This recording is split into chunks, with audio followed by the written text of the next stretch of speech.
খুব কম মেয়ে আছে হয়তোবা যে শাড়ি পছন্দ করে না।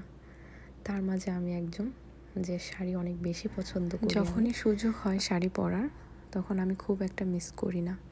তো সেরকমই আজকে ছিল একটা অনুষ্ঠান আমাদের এখানে। তো সেজন্য আজকে নিজের পছন্দের একটা শাড়ি বের করে নিই। এই শাড়িটা আজকে পরে যাব ভাবলাম। আর এই শাড়িটা আমি এনেছিলাম বাংলাদেশ থেকে। যখন আমি বাংলাদেশে যাই লাস্ট, তখনই আমি এই শাড়িটা নিয়ে এসেছিলাম।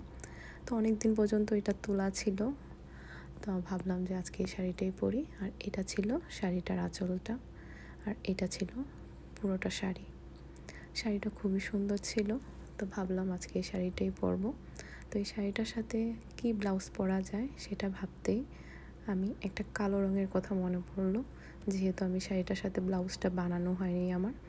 আর ভাবছিলাম যে গোল্ডেন কালার ব্লাউজ পরা যায়, বাট তারপরে মনে হলো যে এটার সাথে একটু কালো পরি, দেখি কেমন লাগে। তো সেই জন্য আমি এই কালো ব্লাউজটা বের করে এনেছিলাম। আর এটাই ছোটোবেলায় মা যখন কোথাও যাবে আলমারি খোলা হতো শাড়ির জন্য, বা আমি মাঝে মাঝে যখন মার কাপড়গুলোকে ভাজিয়ে দিতাম, আলমারিতে সুন্দর করে গুছিয়ে রাখতাম। মা অনেক পরিপাটিভাবে সব কিছু গুছিয়ে রাখতো।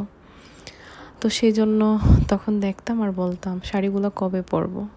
তখন মা বলতো ভালো করে পড়াশোনা করো, চাকরি করো, প্রতিদিন শাড়ি পরে যেতে পারবে। আর এখানে যত আলমারি শাড়ি আছে সবগুলো তুমি পরতে পারবে। তখন অনেক কি পরবো এটার সাথে ম্যাচিং করে। তো আমি এই গলারটা আর কানের, তার সাথে কালো চুড়িগুলো বের করে নিয়েছি। আর এখন আমি শাড়িটা পরেও নিয়েছি। আর এই যে আমার শাড়ি পরা, আর আমি রেডি। আর এখন বেরিয়ে পড়লাম যাওয়ার উদ্দেশ্যে।